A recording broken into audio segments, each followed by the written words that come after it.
నాకు మొట్టమొదట మా నాన్నగారు పోతన భాగవతములో ఒక రహస్యం చెప్పారు. ఒరే, ఈ పద్యానికి అర్థం ఏమిట్రా అన్నారు. అందరికీ తెలిసిందే, అందరూ చెప్తున్నదే.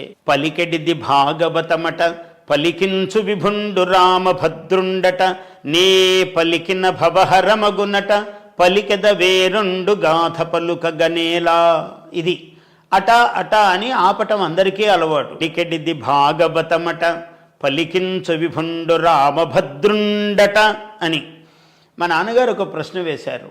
మామూలుగా అంత తెలియని విషయాన్ని ఎవరో చెబితే అవునేమో అనుకునే విషయాన్ని కదరా అట అని చెప్తారు, నిశ్చయార్థమును అట అని చెప్పరు కదా.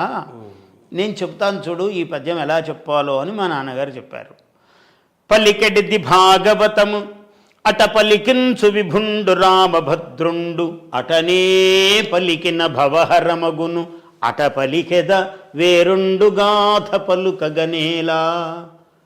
ఇలా చెప్పారు మా నాన్నగారు. ఎంత ఔచిత్యం ఉంది. పోతన గారి ఉద్దేశం ఇదే అయి ఉంటుందని కూడా కాదు ఇక్కడ. ఎందుకంటే అది విని విని విని ఇది వింటే ఇదే సరి అయినది అని మనం మనస్సుకు తెలుస్తుంది. పలికెడిది భాగవతము అట, పలికించు విభుండు రామభద్రుండు. అక్కడ నిశ్చయంగా ఉంది, ఆయన పలకడం లేదు, రామభద్రుడు పలుకుతున్నాడు, ఆయనకు తెలుస్తుంది. అట పలికించు విభుండు రామభద్రుండు, అటనే పలికిన భవహరమగును. ఆయన చెప్పినట్లే వినాలి, మన సొంత పెత్తనం ఇటు అటు పోరాదు.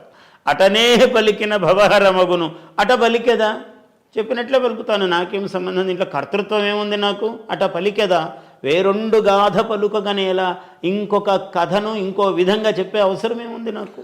మా నాన్నగారు అంత రహస్యజ్ఞుడు, సూక్ష్మంగా తత్వజ్ఞుడు. ఆయన ఆ విషయం చెప్పారు, నాకు అది నరానికి పట్టింది. నిజం కదా ఇది.